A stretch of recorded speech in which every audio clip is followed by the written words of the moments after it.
So good morning. Good morning. That's great to hear that. First, I apologize for my voice. I have Parkinson's, and I got it last year. I was diagnosed last year. And one of the side effects of Parkinson's for me is this voice thing. So I apologize for that in advance. If you have a problem hearing me, please raise your hand, okay? Can you hear me in the back okay? Thank goodness for mics. Yeah. So I'd like you to spend just a couple minutes at your table before we get started answering 3 questions. These are 3 questions that I ask every coaching client I have the first time I meet with them. I don't think it's in the book. I think the first question is, what's your purpose in life? Can you articulate that? The second question is, what's your vision for your life? And the third question is, how would you define your leadership? You're all leaders. These are 3 questions that as leaders you have to really be spot on, clear about. So spend just a couple minutes at your table answering those questions with each other. Your purpose. Before we get there, I want to share with you. When I ask people this question, this is usually the reaction I get.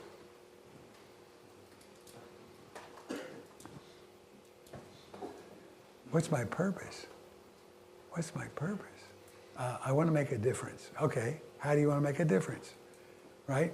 So spend just a couple minutes at your table talking to each other about that, your purpose. This is part where you would talk. Let me share my purpose. My purpose is to help people uncover, discover, and live into the incredible opportunities for their lives and their organizations they can't see. That's my purpose.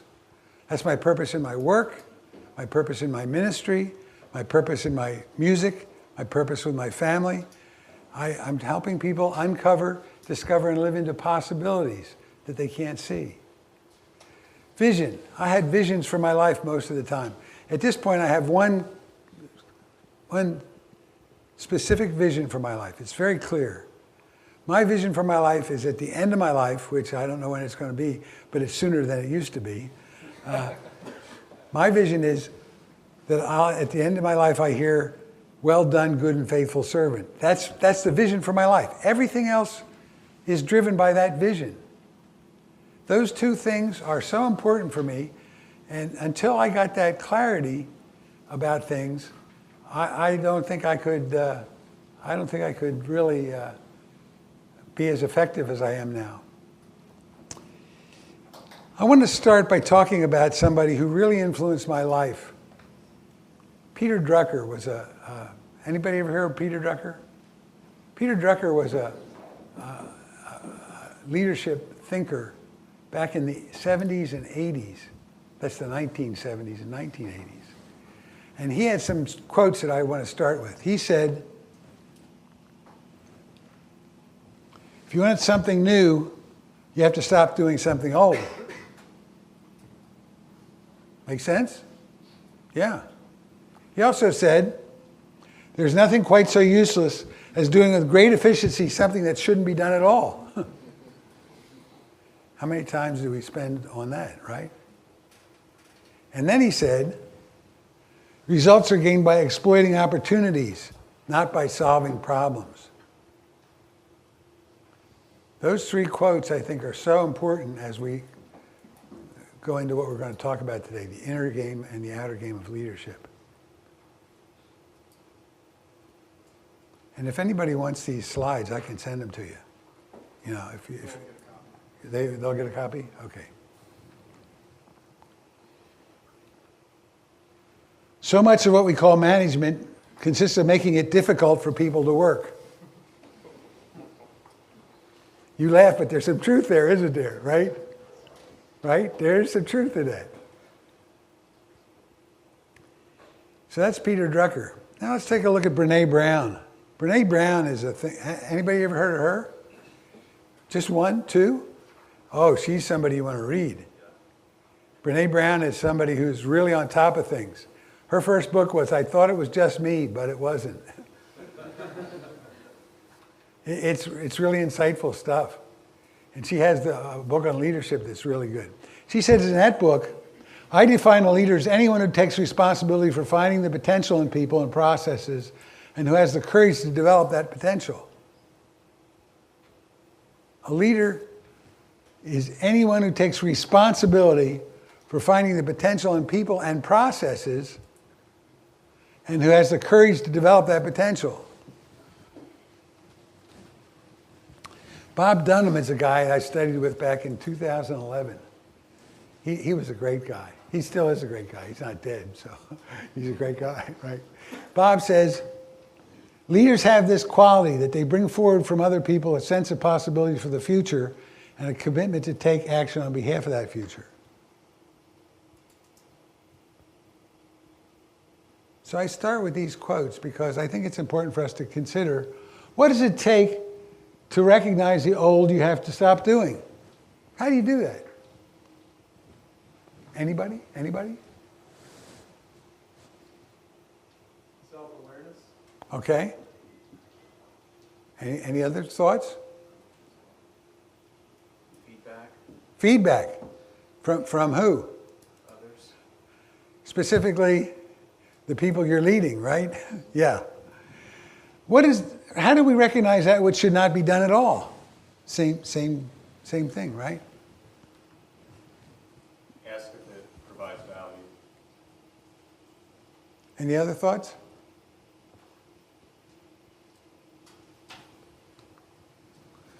How do we shift from problem solver to opportunity exploiter? How do we do that? What does it take to make that shift? View the problem as the opportunity. Yeah, there's a great quote from Chuck Swindoll. We're constantly faced with incredible opportunities, cleverly disguised as impossible situations. What does it take to take the responsibility to focus on people's potential and develop it? Well, I have an answer to all this. I think we have to become aware of and develop your inner game. You really have to understand the inner game of leadership. We're so focused on the outer game stuff, we never look at the inner game. How would you define leadership? How would you define leadership? What is leadership? Anybody have any thoughts on that? Influence. The ability to endure pain. That was given to me by a wise pastor. Delayed gratification. What? Delayed gratification. Okay. The ability to eat problems for breakfast, lunch, and supper. Any other thoughts on that? How would you define a team?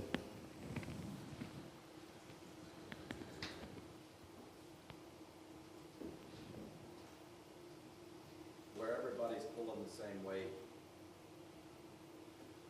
The same way? Same way. The same Oh, the same way, okay. The same direction would be a better way to put it. Yep. Common goals. There's a great acronym, Together Each Achieves More, right? Right. How would you define an organization?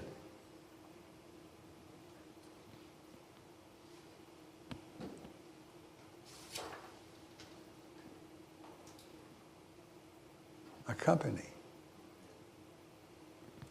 I want to give you 3 definitions that I think are really powerful. They're called generative definitions.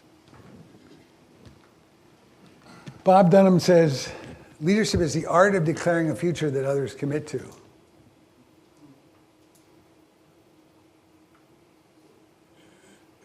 The art of declaring a future that others commit to. Think about that. It's an art. It's not a science. Leadership is an art. Leadership can be learned, but it's an art of declaring a future. A declaration is a statement that you make that, based on people's believing your ability to make it happen, will make it happen. Declaring a future that other people commit to. Commitment, not comply with, commit to. Commitment is something we define as we believe in it so much we're willing to sacrifice our own time and resources in order to achieve it. Things you really care about, things you're really concerned about, you commit to, right? I just got notice from my attorney that next year I'm going to have to now have a shareholder annual report, a state requirement. Am I committed to that? No. Will I comply with it? Yes. Right? He defines a team as a group of people who share a common promise for a customer, coordinate action to fulfill that promise while taking care of each other. I love that. A group of people who share a common promise for a customer. So if you have a team, who's the customer of the team?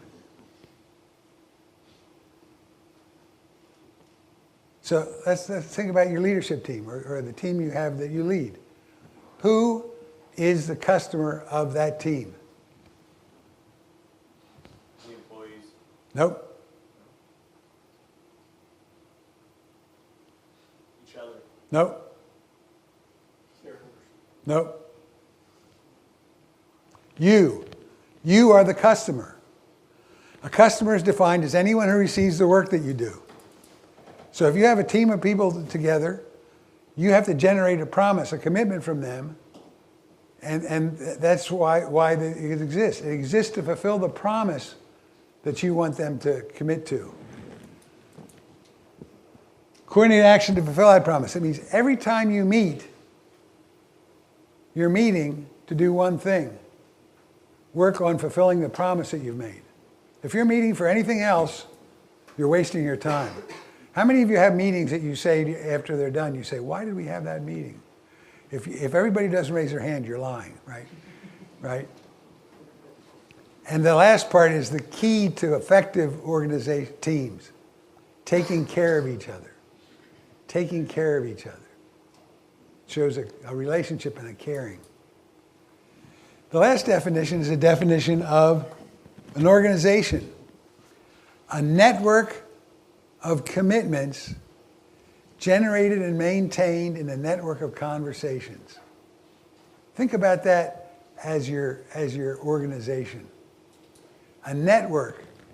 You ever see a network chart? Do you ever see, what does it look like?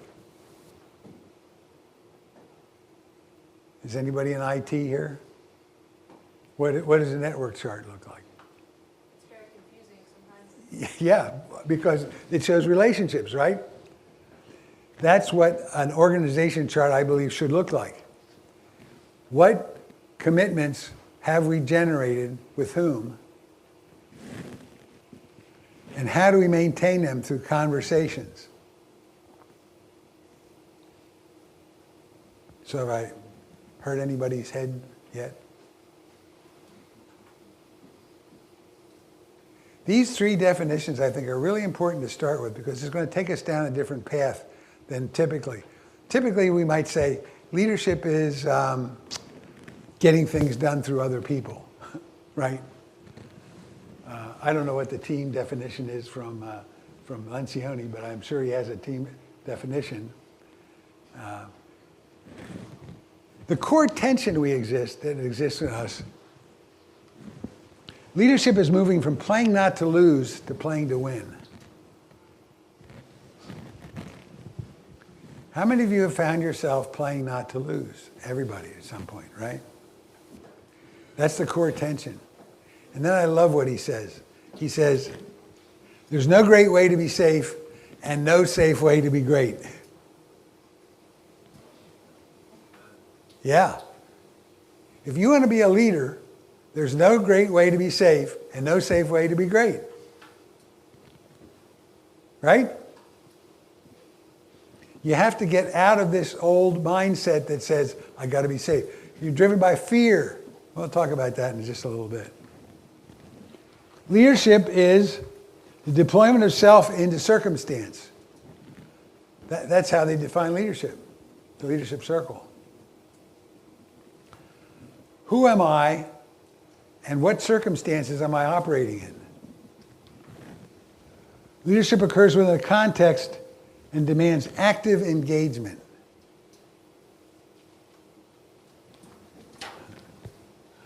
It's inherently contextual. The specific circumstances surrounding a leader shape and dictate what is required. Leadership always occurs within a context. The context is as important as the leadership is. You can't be the same leader all the time, right? How many of you are the same leader now than you were 4 years ago during COVID? How many of you found you had to shift your leadership when COVID took place, right? Everybody, right? Leadership is the deployment of self into circumstance. Leadership demands active engagement. Whether through subtle influence or bold action, leadership necessitates taking initiative.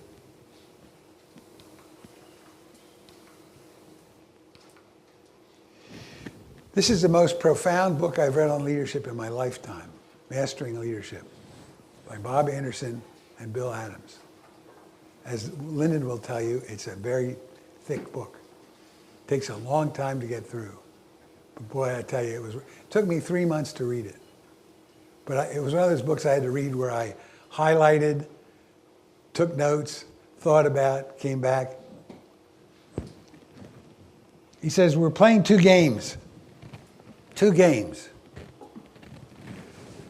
Conscious competence is key in mastery. It requires a well-practiced capability mediated by a highly mature interior, a well-honed outer game arising from a highly evolved inner game. Both are essential. We're playing two games at the same time, an inner game and an outer game. I think by the time we're done, I hope you understand what I mean by that. If you don't, I failed. Bob Anderson has an inner game of leadership. It looks like this. This is Bob's model of what our different stages of development look like.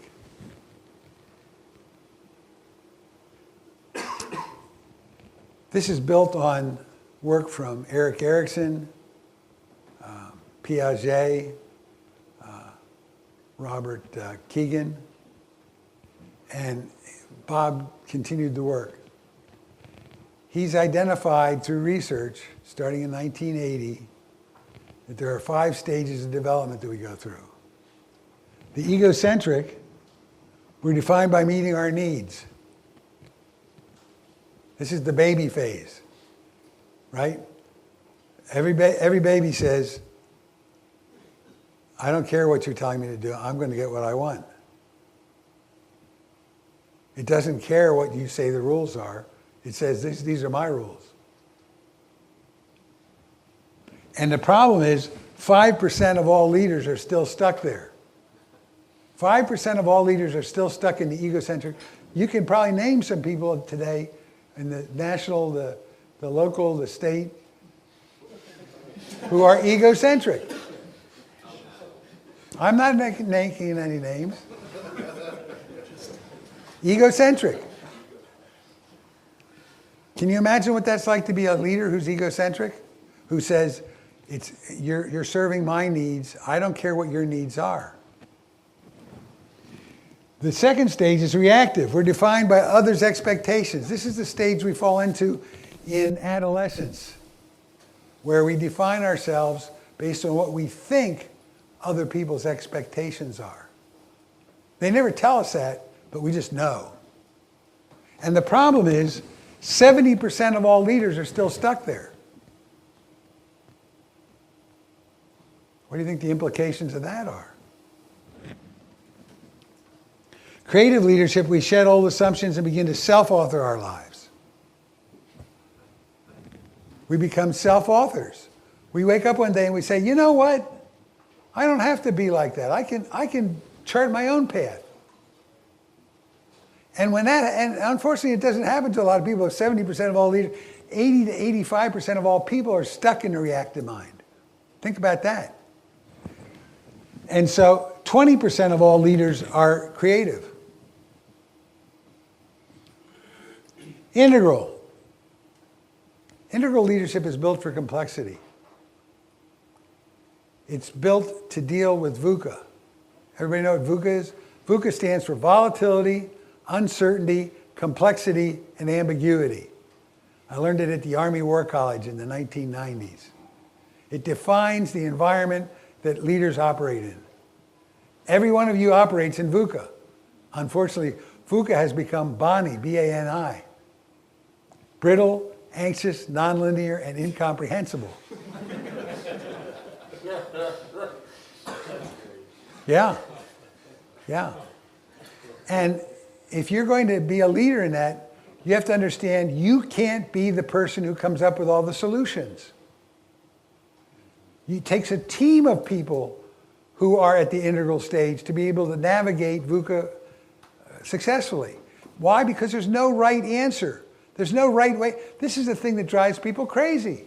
How many times have you been stuck in your own organization saying, what's the right thing to do? What's the right thing to do? Well, if you're dealing with a VUCA situation, there is no right thing to do.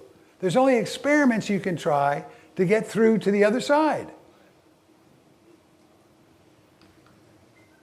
Unitive is the highest knowing of who we are. And this stage of development, this is the stage I'm most interested in right now. This is the stage where you realize that your purpose is in service of a higher purpose, God's purpose. And when that drives your life, everything else falls away. Everything else falls away. Nothing else matters. I think I'm entering that stage of my life now. I'm 75 years old, and I think I'm starting to enter that stage of my life. Because I've been working on this for 30 years, right? Only 1% of all leaders are there. Think of the implications. Bob has developed this thing called the Leadership Circle Profile. I'm not going to go into this in detail like I did, I think, two years ago, was it? I'm going to just talk about it a little bit right now. This is a map that shows the difference between reactive and creative mind. Reactive mind has one of three identities. It runs a script. The first script, is, if you're controlling, says, well, it has one common script. It's up to me to get things done. It's up to me to get things done. How many of you are like that, right? It's up to me to get it done. If we're complying, it's up to me to get things done. I can't upset anybody doing it. Everybody's got to like me. You know somebody like that? I'm not asking if it's you, but you know somebody like that?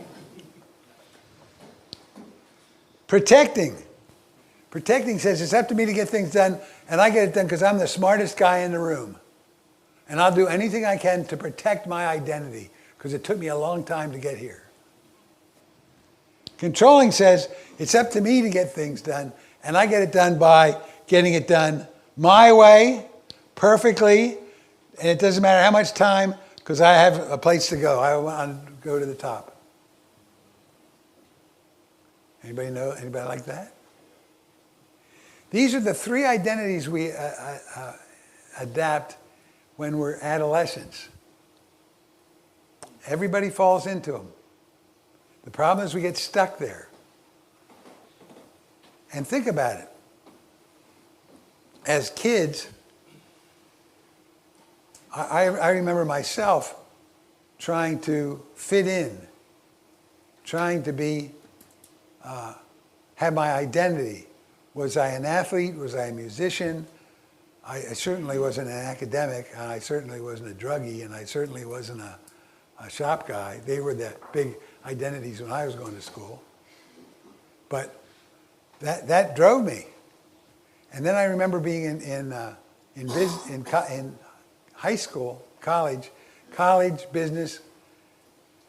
It was up to me to get things done. I turned into a controller, a type A workaholic, get things done guy. I was crazy, 80-hour weeks. And then I had a coach who helped me. If we want to move from here to here, you see the problem we have is if we're complying, it works against our ability to achieve. You see why? Look, if achieving is having a strategic focus, being purposeful and visionary, achieving results and being decisive, how can you be any of those if you're a complier? You can't. If you're a controller, it works against relating. Why? You don't have time for all that relating stuff. You don't have time for that people stuff, that soft, squishy stuff, right? And if you're protecting, unfortunately, it works against everything on the top. Everything. If you're controlling, it's simply a way to get things done, an inauthentic way to get things done as a leader. Achieving and system awareness is a way to get things done. Complying is one way to build relationships, but not too good. But relating and self-awareness are good ways to do it. And of course, the thing that really drives it is authenticity. Integrity and courageous authenticity. Integrity is defined as defining your values, as Lyndon does, and consistently living by them. That's what integrity is. It always cracks me up when people say, integrity is one of my values. Oh, really? That doesn't really tell me anything, right? Integrity is defining your values and consistently living by them. Courageous authenticity is the ability to have the tough conversations. And in our culture, we don't do such a good job of that, do we? Anybody who's been in a church in this part of the country knows that's not happening, right? Who do we have the conversations with when we have a complaint about somebody? Who do we talk to? Do we talk to them? Usually not. We talk to everybody else. Right. That's being critical, arrogant, distant. It sure isn't having courageous authenticity.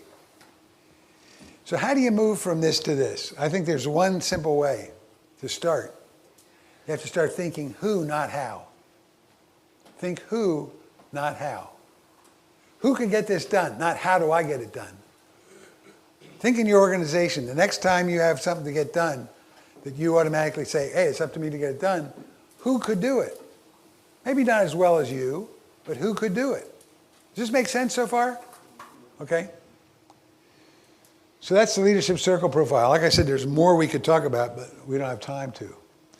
This is really important. These are the correlations that Bob Anderson has found to effective leadership. I want you to look at this. Complying, the highest negative correlation to effective leadership, negative 0.63. And negative 666, being passive, is the highest, right? Passive leadership, that's an oxymoron, right? Passive leadership. How do you be a passive leader? Okay, you do whatever you want, right? Doesn't work. What? A wuss, yeah. That's a technical term, right? Notice, though, that being conservative is only a negative 0.03. It doesn't really move the needle. It doesn't make you a better leader, but it doesn't make you a worse leader. Protecting is the next one, negative 0.56. Who wants to follow somebody who says, hey, I'm the smartest guy in the room, I don't need to hear anything from you? Who wants to do that? And notice all three are the next highest correlation. Distant, arrogant, and critical. Yeah, sign me up to work for somebody like that, right? And then over here, controlling, autocratic, my way or the highway. What's interesting here to me is being perfect, a perfectionist, and being driven are also negligible when it comes to effectiveness. But let's take a look at the highest correlations to effective leadership. Achieving and relating. Makes sense, right? Everything I've ever believed about leadership says effective leaders are those who can define a purpose and build a team to go out and achieve that purpose. Well, the highest correlation is being purposeful and visionary. That's why it's so important for you to understand what your purpose is. Because if you don't understand what your purpose is, how can you understand what your organization's purpose is? Visionary doesn't mean you sit there and say, oh, I've got this vision. But it means you're constantly thinking in the future. You're doing strategic thinking. The second highest correlation is fostering team play, building a team to go out and do it. 0.89. The lowest,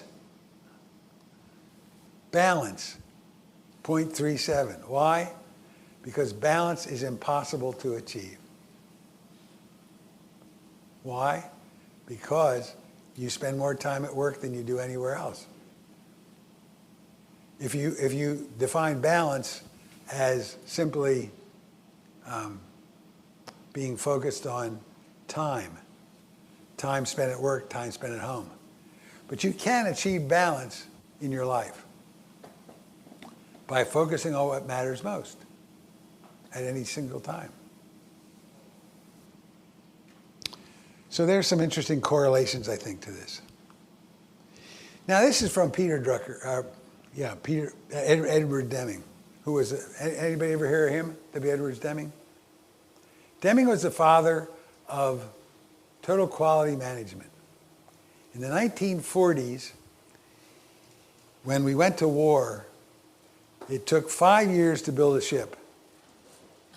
Deming introduced this process of continuous quality improvement that allowed him to reduce it to 18 months. And so when the war was over, and all the guys who were leading the companies came back from the war, being generals, and took over their positions, and they heard about this Deming stuff, they said, this guy is crazy, get rid of him. So he went to Japan. Anybody remember what made in Japan used to mean? What did it mean? Junk. What did it mean by the 1970s? Because W. Edwards Deming went to Japan and taught the Japanese his principles of quality management. As a matter of fact, the highest award you can win in Japan now is the Deming Award. Deming said, every system is perfectly designed to produce the results it gets. I love that. Think about that. You don't like the results? What do you do if you don't like the results of something you get? You look to see who to blame, right? Who's screwing up? He says it's the system that's the problem, not the people. Right? He says his theory was 95% of all problems are produced by the systems that we have. That's right. I think of government. I think of Congress. I think of Washington. I think of I remember back in the 80s. Do you remember the contract with America? No, you don't. 92. Was it 92? The contract with America was something that a bunch of people went to say, we're going to change the system. They went and they became the system. The system changed them. System changes people. Okay? So I want to talk about two systems of leadership. Two structures of mind. This is the reactive mind. This is what the reactive mind looks like. The reactive mind sees everything as a problem. Oh, there's a problem. And what does that do? It generates fear. And so I got to quickly figure out how to get this put out, how to put out the fire. And that generates reaction. How many people find themselves constantly reacting to problems? But when I was in leadership, I found it all the time. What does this do? It generates anxiety. It contains anxiety. I want you to look at this process, though, and I don't know why the lines are there, because they're not. These lines are not supposed to be there. Think about this. You're sitting there in your office, and the fire bell goes off. There's a fire, and you quickly respond, and you put the fire out, and you go back to your office, and you wait for the next fire bell to ring. Which means over time, all that happens is you get really good at responding to fires. But you never get any better as an individual or as a team. The reactive structure is built to protect the identity. It focuses on staying safe. Remember, there's no great way to stay safe and no safe way to be great.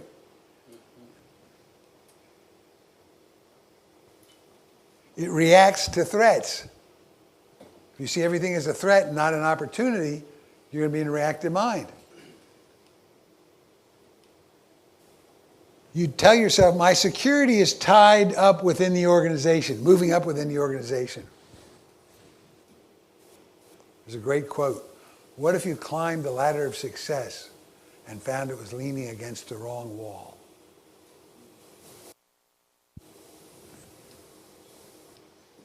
The higher I go, the greater the risks. So that's the structure of the reactive mind. And that produces the results we get. Every system is perfectly designed to produce the results that we get. The creative mind is focused on creating outcomes. It's driven by purpose and vision. When you're driven by purpose or vision, it generates enthusiasm, passion, and it makes you proactive. It wants you to go out and do things. Over time, you might have ups and downs, but your direction is upward. You become more effective over time. It's built to evolve your identity.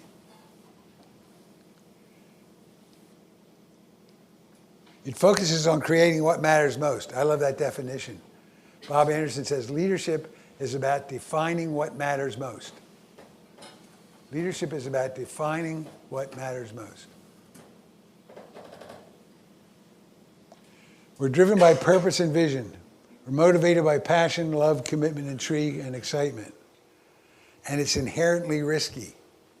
It's inherently risky because there's no safe way to be great and no great way to stay safe, right?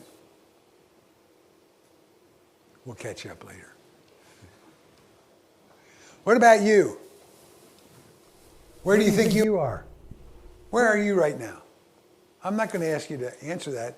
I want you to write down where you think you are right now. Write it down in your notes somewhere. Where are you are you reactive? Are you creative? Are you egocentric? Are you integral? Are you unitive? Where are you in the development stage?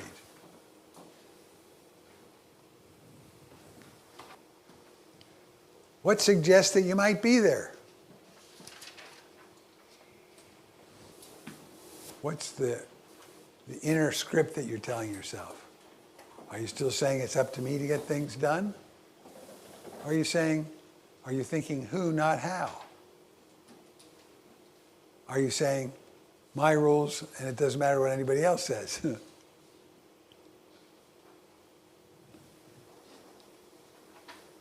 How does it limit or help your leadership?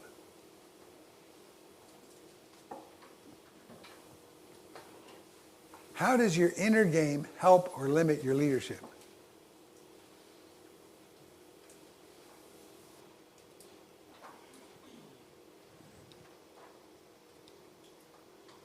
What actions could you take to continue to improve your inner game?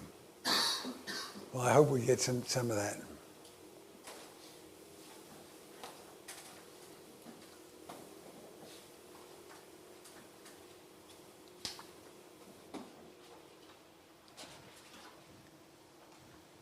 Bob Anderson and Bill Adams in their book says, even though most learning is focused on the outer competencies, it takes consciousness and competence to develop into great leadership. Most of what we do in leadership, we focus on the outer game. When's the last time we focused on our consciousness and our competence, inner competence?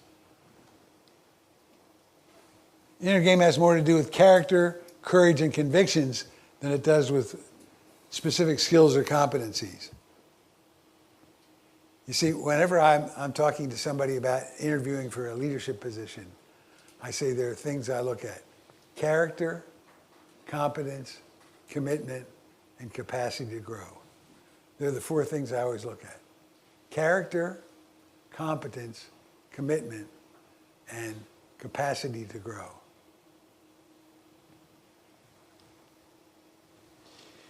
They say we're playing these two games simultaneously. The inner game often either serves as a catalyst or sabotage to our efforts. Think about that. The inner game that we play either serves as a catalyst moving us forward or sabotages our efforts. Can you see that? Can you see how if you're stuck in a reactive mind and you're a complier or you're a controller or you're a protector, that can work to sabotage your efforts. And yet what do? If you're not successful, you don't look at yourself, you blame others.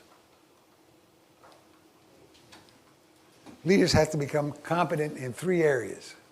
These 3 areas are leadership consciousness, competence, and process. I want to look at each one of these a little bit. What do I mean by leadership consciousness? I'm talking about things like your inner operating system, and it consists of these things. Our meaning-making system. How do we make meaning? How do we make decisions? What are our values and spiritual beliefs? And that's funny to talk about in a business context for some people. Our spiritual beliefs, how would they impact us? Well, they impact us greatly in our leadership. Our level of self-awareness and emotional intelligence. The mental models we use to understand reality, think, act, and create. The internal beliefs and assumptions making up our personal identity. The system we use to know who we are and to define and employ ourselves into circumstances. This is why having a coach really matters. A coach can help you dive into this. If you don't have a coach, I don't know how you get there. Leadership competencies. These are some of the competencies I think you have to have as a leader. First, you have the people skills. You have to understand people. That's first and foremost. Second, you have to have business skills. You have to understand business if you're going to be a leader. And it doesn't matter what you're a leader in. You have to understand business. You have to have organizational skills. You have to know how to organize things, how to put a plan together. Strategic skills. You have to be able to think about what's the future going to look like. General intelligence. You have to be generally smart. You don't want to have a moron. But at the same time, you have to have technical skills in your field. You don't have to be an expert in those technical skills, but you have to have them. I often say, I remember I was working with a group called the National Association of Security Dealers down in Washington. And I went for an interview to interview their number 3 guy. And I was talking to him, and he said, you have to talk to my boss, who was a number 2 guy. This guy had one of these offices in Washington. You walked in and it was paneled and there was 14-foot ceilings and there was all this furniture. It was incredible. And the guy sitting behind his desk in a big leather chair. Sit down.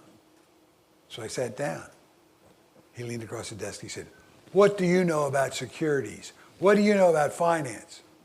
I said, I don't know anything about those. Let me tell you what I do know. I know about people. I know about what it takes to be a leader. He said, you're hired.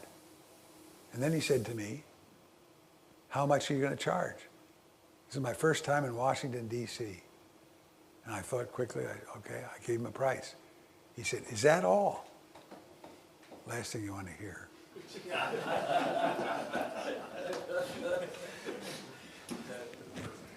These competencies are things we spend a lot of time on, don't we?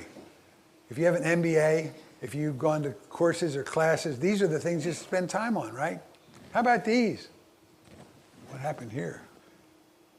Leadership process, managing people, time, and money. Communication, change management, collaborating, decision. All these things are things. Have you ever taken a course in these things? Have you ever done online study, read a book about these things? So I want to ask you a question. Of these 3 areas, we go back to consciousness, competence, and processes. Where do we spend most of our time in our organizations helping people get better?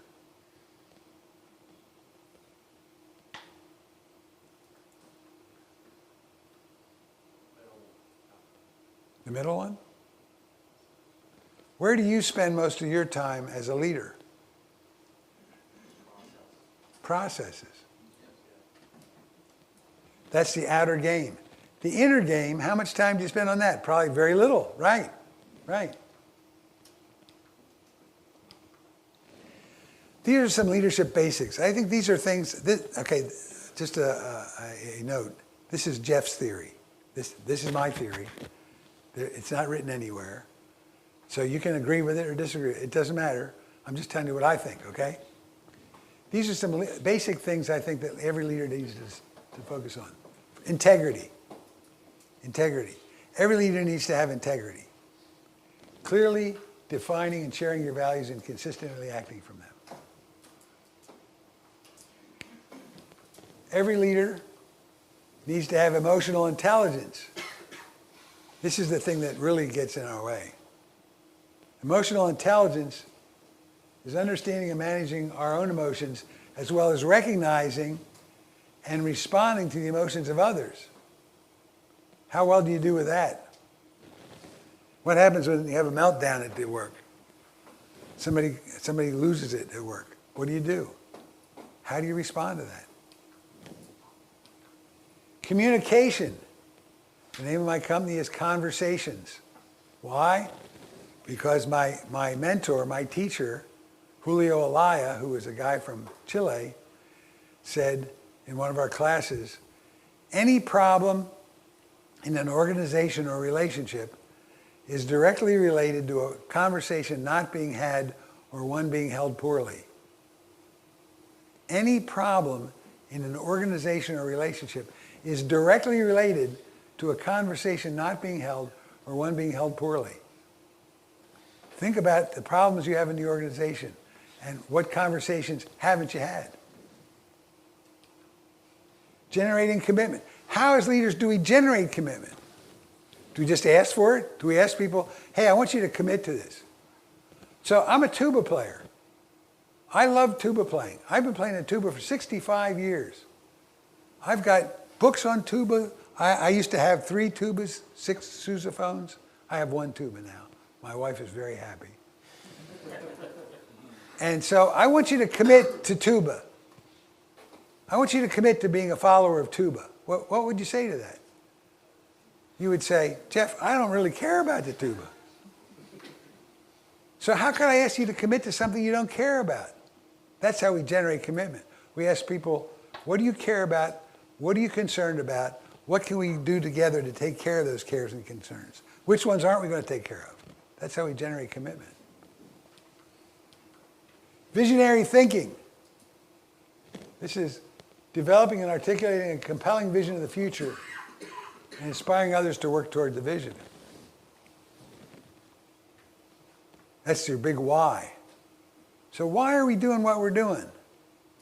So I remember when I was a young guy, my first real leadership job, I started a company at an international corporation.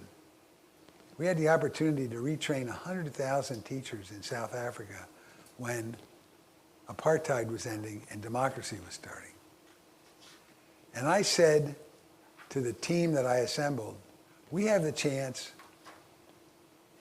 to help an entire African nation make a significant change that will help them become competent in their democracy.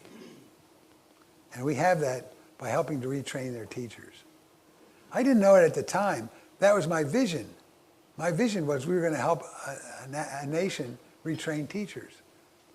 Do you know, for the next 3 years, these people worked crazy. I had Christmas Eve, I had to go in and say, you can't work today or tomorrow. I had to lock the door because people were so committed. We had sleeping bags in the office. And so we finished the project and we became a company, an official company. And our vision became 30% profit per year, 30% growth per year. And what do you think happened to the commitment? Who signs up for that? Who says, I'm getting up to so we can get 30%? Well, what does that do? Strategic thinking. This is something we never spend time on. And every leader needs to spend some part of their day or week or month thinking. One of the leaders I coached developed this practice where twice a month he went down to a Black Rock retreat down in southern Lancaster County and would go up in a tree with his laptop and think. And he came up with all kinds of things that way. Why? He was uninterrupted. He was focused. He was thinking out of the box, literally. So how do we put this all together? I think it's important for us to recognize this is the Army's model. It's called Be No Do. The Army says it's important for us, first of all, to understand the values and attributes that shape a leader's character. Who are we as people? That's the core. What do we know? But the important thing is, what do we do with who we are and what we know? The last part was something that the Army added after Vietnam. They found in Vietnam they had people who were really smart, who were good people, who didn't know how to put it together. And they were getting people killed because of that. Be no do. That's a shorthand way of thinking about leadership. Last thing I want to look at today is this idea of conscious leadership. This kind of puts together everything we've been talking about today, I think. Fred Kaufman is a guy who comes from, I think, Argentina. And he became a professor of economics at MIT and started talking about this stuff in his classes. His students became so incensed that he wasn't teaching them economics, that he was talking about life, they got him fired. So he went to Google and he became their chief learning officer and wrote this book. He says there are 7 behaviors every leader needs to master. Unconditional responsibility. Unconditional responsibility is a conscious choice in how we respond in every situation. It says, I understand that in every situation, I'm part of the issue. I have a role to play. I often ask my leaders, they'll say, well, we're having this huge problem. I said, what did you do or not do that contributed to that? Well, what do you mean? Well, you have to start with that. That's unconditional responsibility versus unconditional blame. It's never my fault, it's somebody else's fault. We can't be leaders if we're constantly blaming other people or situations. We have to stand up and say, you know what? I have a role to play in this. Essential integrity. This is the degree to which you express, your values no matter what the situation. Ontological humility. I love this. Ontology is simply a term that means a theory of being human. I'm an ontological. Ontological humility basically says, I don't have the truth. I simply have the way I see things. As a leader, this is an important skill to develop. Why? Because if you have the right way to see things and you don't agree with everybody else, if other people don't agree with you, then you can fall into ontological arrogance, where this is the way I see it, and if you don't see it that way, you're wrong. Ontological humility basically says, you know, I see it this way, but I want to suspend that, and I want to see how other people see it, so that I might be able to learn something this way. It's really important as a leader to have this, ontological humility. Then there are relationship behaviors. Authentic communication. This is the ability to have effective requests, solid promises, making declarations, offers, versus manipulative communication, where we withhold relevant information. Constructive negotiation. I love this one. Constructive negotiation. Based on mutual learning. This is where we say, okay, if you practice ontological humility, okay, I can see it from your side. Can you see it from my side? That opens things up versus narcissistic negotiation. It typically produces undesirable results. Impeccable coordination. This is one that's missing in most organizations. Most leaders engage in negligent coordination. This is the ability to make an effective request, get a solid promise, a commitment, manage the process, and declare either satisfaction or dissatisfaction once we're done. It's a complaint or a compliment. The core leadership behavior, he says, is emotional mastery. Ability to continuously act constantly in agreement to your best abilities while confronted with powerful emotional messages. How many of you understand your emotions? Thank you for being honest. I think emotional illiteracy is one of the major problems we have in this country. Why do we have emotions? Why did God give them to us, do you think? Mistake? I don't think so. Why do we have emotions? To protect us. To protect us. From what? Harm. Harm? Warnings. Warnings.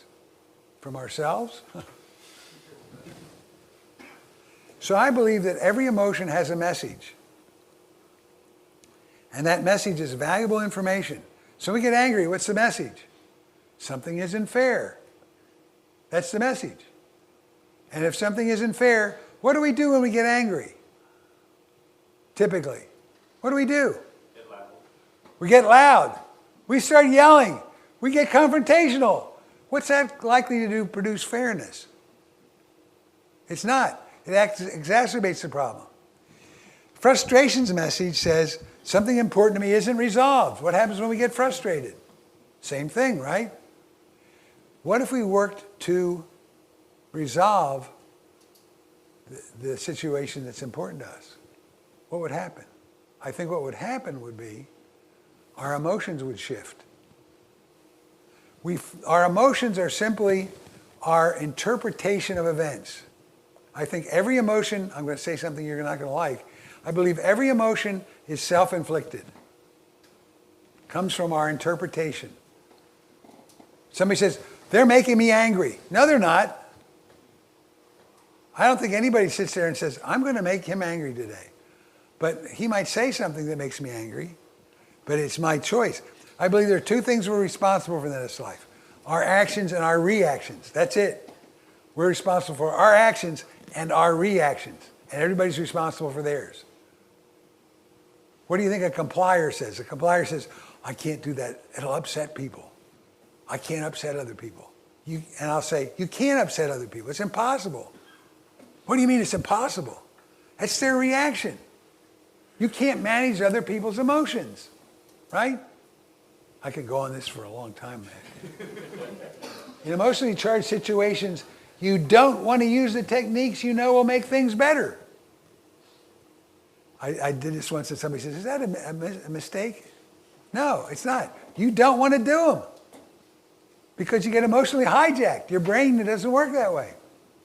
Your limbic system gets fired up by the amygdala, and the next thing you know, you're like not thinking because the blood that goes to your thinking part of your brain is redirected to other parts of your body for your for your fight or flight or freeze. Emotional incompetence is a significant leadership handicap. I think if there's one thing every leader needs to start with, it's understanding more about their emotions. We need to understand what emotions are, how they're generated, and the important message they send us. I've been working with Lyndon for 8 years. I'll say, Lyndon, what emotion are you feeling? Okay, all right. What's the message there? Okay, the message. What are you doing about that? Oh, that's the real key. The key is that. So I have this Parkinson's. I'm experiencing resentment, frustration, and anger a lot. Frustration when I can't stand, or I can't button my buttons, or I can't get things done, or I can't sleep. That's the thing. I had 2 hours and 48 minutes of sleep last night because the pain wakes me up and I can't do anything. Frustration. So what was I doing? I was starting to yell, and I was starting to, hey, this is terrible. And I finally said to myself, wait a minute. If the message of frustration is something isn't resolved, am I able to resolve this? And my answer was no, I can't. So what do I have to do? I have to use the emotion of acceptance. Acceptance is the key emotion. It's the center of all emotions. Acceptance says things are what they are, even if I don't like or endorse them. And guess what? It's a place of possibilities. It's different than resignation. It's not giving up. It's saying, okay, it's what I believe is what Jesus says when he said, let the peace of Christ be with you. The peace that he gives us is the ability to accept things. Not to agree with them, but to accept them. Emotional mastery has 5 basic competencies. Self-awareness, self-acceptance, self-regulation, self-inquiry, self-observation, self-expression. Now I have some case studies I want you to take a look at. Are they on your table? Or are they in your book? They're in the book. In the book. I want you to spend some time looking at these case studies, and I want you to match them up at the end. I want you to have a conversation at your table about this, okay?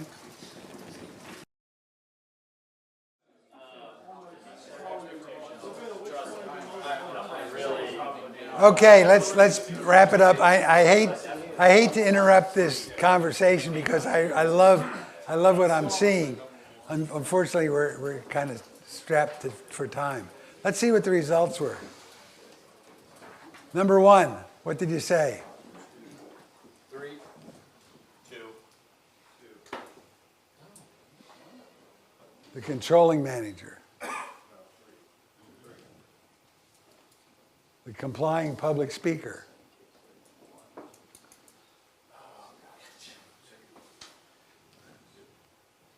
The arrogant protector.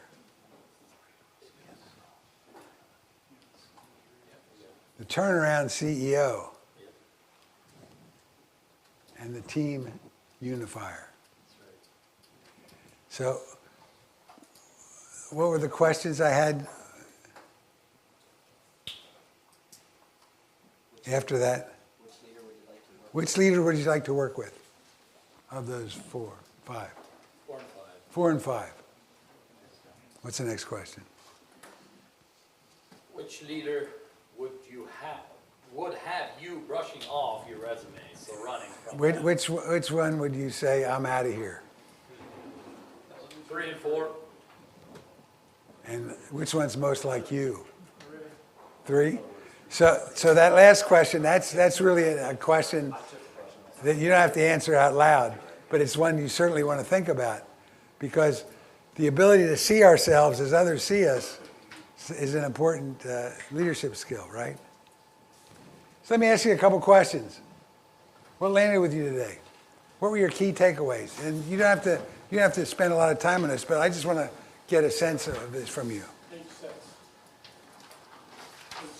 Page 6.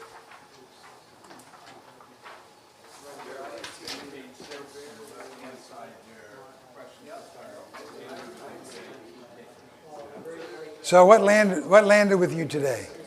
What were your key takeaways from this presentation? Every emotion is self-inflicted. Okay. Good. What else? Being visionary is inherently risky. Yeah.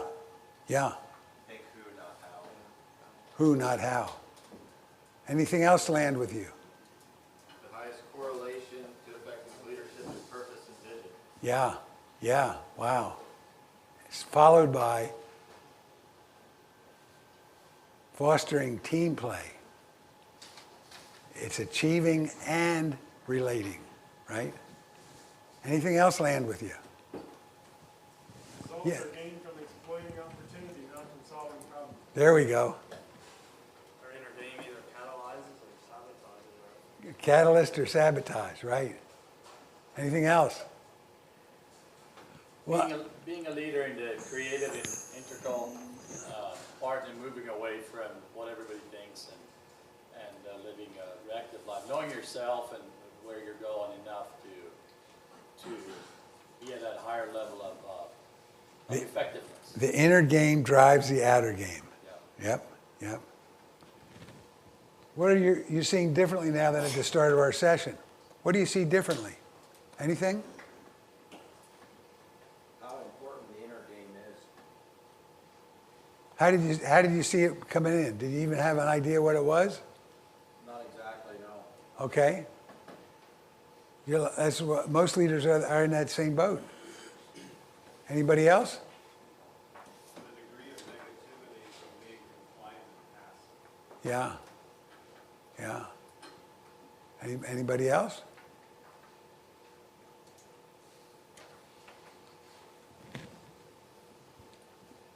What are you curious? Yeah, go ahead. Be no do. Be no do. Yeah. What are you curious to experiment with going forward?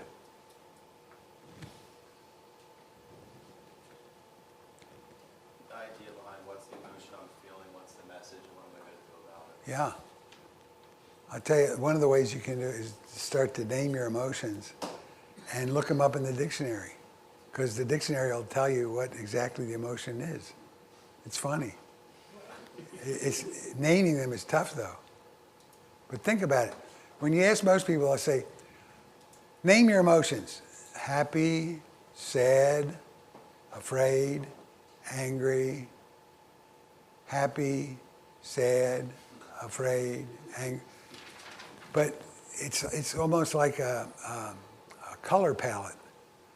So there's anger, there's rage, there's righteous indignation, right? There are different degrees of anger, right? Yeah. Anything else? That you're curious to experiment. And that's the key. The key in leadership is to experiment. Experiment.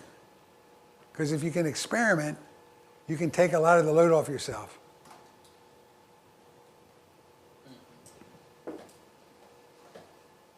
Anything else? I think just taking the time to be intentional about focusing on that inner being. Being intentional. That's important. Being mindful and intentional is critical.